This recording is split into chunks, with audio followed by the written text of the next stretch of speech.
Hi Ainsley, hi Ryland, hi Walker, hi Heath. I don't have a very clever introduction for you this week, but I do have a story for you anyway. And the story is about a very adventurous and not very fearful young lady who attempts to eat a mouse. What's the story? The story this week is The Gruffalo's Child. Let's read the story and find out what happens. The Gruffalo's Child by Julia Donaldson. Pictures by Axel Scheffler. The Gruffalo said that no Gruffalo should ever set foot in the deep dark wood. Why not? Why not? Because if you do, the big bad mouse will be after you. I met him once, said the Gruffalo. I met him a long, long time ago. What does he look like? Tell me, Dad. Is he terribly big and terribly bad? I can't quite remember, the Gruffalo said. Then he thought for a minute and scratched his head. The big bad mouse is terribly strong, and his scaly tail is terribly long. His eyes are like pools of terrible fire, and his terrible whiskers are tougher than wire. One snowy night, while the Gruffalo snored, the Gruffalo's child was feeling bored. The Gruffalo's child was feeling brave, so she tiptoed out of the Gruffalo cave. The snow fell fast and the wind blew wild. Into the wood went the Gruffalo's child. Aha! Oh-ho! A trail in the snow. Whose is this trail, and where does it go? A tail poked out of a log pile house. Could this be the tail of the big bad mouse? Out slid the creature. His eyes were small, and he didn't have whiskers. No, none at all.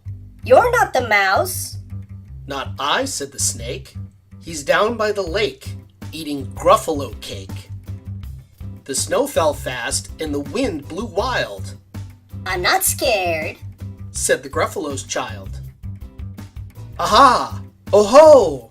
Marks in the snow. Whose are these claw marks? Where do they go? Two eyes gleamed out of a treetop house. Could these be the eyes of the big bad mouse? Down flew the creature. His tail was short, and he didn't have whiskers of any sort. You're not the mouse. To-woo, not I, but he's somewhere nearby, eating Gruffalo pie. The snow fell fast, and the wind blew wild. I'm not scared, said the Gruffalo's child. Aha! Oh-ho! A track in the snow. Whose is this track, and where does it go? Whiskers at last, and an underground house. Could this be the home of the big bad mouse? Out slunk the creature. His eyes weren't fiery. His tail wasn't scaly. His whiskers weren't wiry. You're not the mouse. Oh no, not me. He's under a tree, drinking Gruffalo tea. It's all a trick, said the Gruffalo's child, as she sat on a stump where the snow lay piled. I don't believe in the big bad mouse. But here comes a little one out of his house. Not big, not bad, but a mouse at least. You'll taste good as a midnight feast. Wait, said the mouse. Before you eat, there's a friend of mine that you ought to meet. If you'll let me hop onto a hazel twig, I'll beckon my friend so bad and big. The Gruffalo's child unclenched her fist. The big bad mouse, so he does exist. The mouse hopped into the hazel tree. He beckoned and said, Just wait and see. Out came the moon. It was bright and round. A terrible shadow fell onto the ground. Who is this creature, so big, bad, and strong? His tail and his whiskers are terribly long.